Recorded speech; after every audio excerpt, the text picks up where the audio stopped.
So I would say it's still early days in terms of measuring the efficiencies. And I do think uh, as we continue to see innovations around AI and automation as well, um, we will probably see more and more evidence of what exactly these time savings are, and maybe they're faster than what we've captured. But we are able to actually measure for content authoring and building high quality training content efficiencies.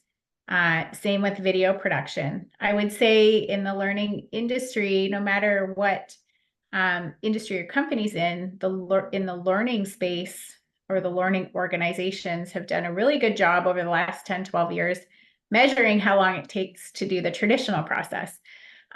So there's lots of published papers from recognized bodies, associations, and then learning teams on how long it took to do all of these manually. And then we can take the learning AI tools, and compare that and measure against it.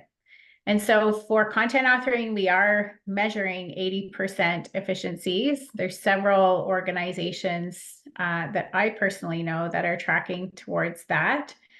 For personalization, just thinking about how the LMS companies and organizations or platforms that are serving up training content to the learner, compared to a learner going through a huge catalog of training and finding the information or training that they need. Instead, it's being served up. It's at least 70% faster than they can do themselves.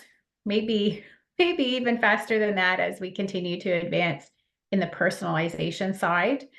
Video production, just compared to the traditional process of going to the room with the green screen and having cameras set up and microphones, 95% efficiency there. You can get the AI to take your raw content, serve that up into a script, a learning script, use that text into the video production tools, and then create the video almost automatically. So I'd say even closer to 100% if you don't have that human piece come in and make tweaks.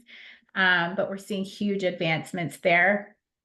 And then finally, on the translation side, which is really exciting to me, for me running large learning organizations in the past, I think I had $1 million translation budget.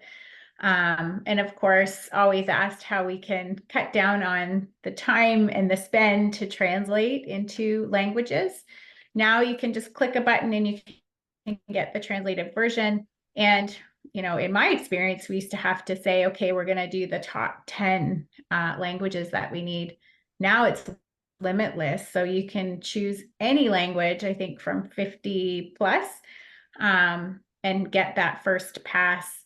Then it's up to you to decide if you want to have a native speaker review that for you or not. Some companies will just release some languages without having that final review because already it's better than just English that they may have had.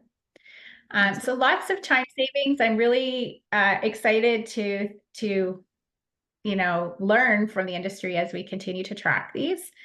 And of course, just remembering it's a change management curve. So if you're starting to introduce or think about an AI or automation strategy for your organization, think about what are the main pain points that you need to solve first, try those, and then help your teams and your learners through a different approach. But lots of great positive feedback that I've seen in a hybrid approach. Learners really love the ability to be able to choose how they want to learn. But of course, that in-person people connection will never go away.